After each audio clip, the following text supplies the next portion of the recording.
What is vanity sizes and why don't pants fit the way they say that they should? That's what we're gonna be talking about today because of a fitness-focused Instagrammer, that's a word now, Darren, named Katie Hamilton in Washington, D.C. She recently shared a photo of a common dressing room plight. She tried on 2 items of clothing with 2 drastically different fits, but most shockingly, the 2 pairs of pants in question were the same size and style from the same store. So with that little teaser, Darren, let's go check out a photo of Katie Hamilton.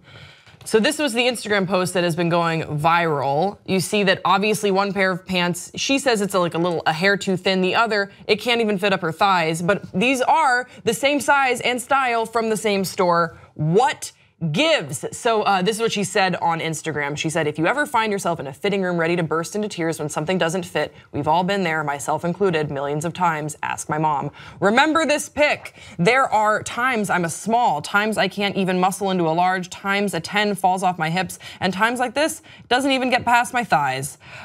So this is just, it's baffling to me. I had never heard of this sort of thing happening before. I guess I'm sheltered and I wear a lot of sweatpants. But the clothing company in question is Express, and when Huffington Post reached out for a comment on this photo and what's been going down, they did not respond. So I'm curious about this, Darren, because I just don't understand. I actually have not had this experience before, in the sense of getting the same pair of same style, same store, same size, and different fit. What the actual fuck? Yeah. So it is obviously a problem. I know like each company, they use fit models for just their regular fit of pants or whatever. So depending on what model they use, a size 6 could be, too big for a size 6 or too small for a size 6 because that size was basically made for their fit model and around their fit model. Now as far as this, it says the exact same style. Was it a mislabeling? I feel like it could have been a mislabeling, or I know sometimes pants will have like stretch versus no stretch, same style. I, for one, cannot wear pants without stretch. Like if it's my size and it has no stretch, I can't fit it over my legs. Like, so if there was stretch versus no stretch, but still it's the same size, you'd think that the actual like length and like width, everything would be the same. Right.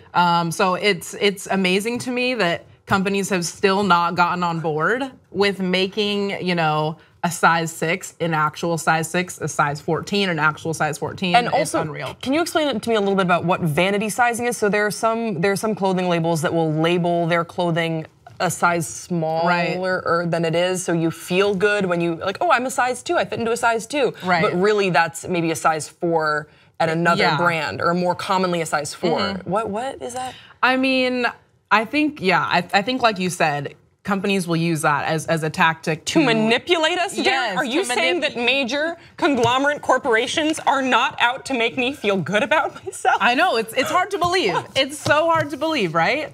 No, but I mean, it's a tactic that they use so that their consumers like, oh, I'm a size 2 here versus a size 4. I'm gonna come back here and shop because I'm small here. Oh God, yeah. So you'll go like, ooh man, I love Forever 21 because they love me. Yeah, exactly. I'm actually a size 0. But again, I mean, there's another side to that, because then when you go to the other store, you're back to your normal size feeling like shit. So then you won't go to that store. Exactly. Well, and this also brings down another conversation for me, which is size on clothing. Just that numerical value that they put on clothing is so irrelevant to anything, but I know that it is very important to some people, and it actually does carry a lot of weight. But for me, I just, because I have chosen to dress so differently and it's not conventional to my like gender marker, I had to sort of throw that all away. Like I don't give a fuck about size. I just want to feel confident in the clothing I'm wearing, and I had to figure out men's sizes because Darren and I were talking before we went to tape. I wear kind of a variety of like women's pants and men's pants, or I just wear clothing that makes me feel cool, which is hard to do. You guys are not that cool. So to hear about the level of importance that people will put on a size number, it's kind of heartbreaking because it's such an empty value in there. Just find clothing that fits well on you. It is, and I think that is like a whole nother side to this that like, could be addressed over, the span of a couple days. We could do a seminar. We could do a seminar on self-love and not attributing, how you feel to a number on clothing. I mean, I'm kind of like you. I'm at the point where, I don't care if it's a 3X. If that's the style that I want, if I want it to be kind of baggy and cool, I'm gonna get a 3X, and I don't care if it has a 3X on it. Well, because it's so irrelevant to someone's character when you get to know them. I would never like give you a hug and be like, let me check the tag though. Let's just check that, if it's above a small, this isn't gonna work out. I really have to like curate my friend group. I mean, maybe if you were literally Regina George, which maybe you are, in the comment section below, please let us know. Are you Regina George? What do you think about this story? Have you ever had a similar experience in a changing room? Don't forget to subscribe to this channel, and we will see you next time on Pop Trigger.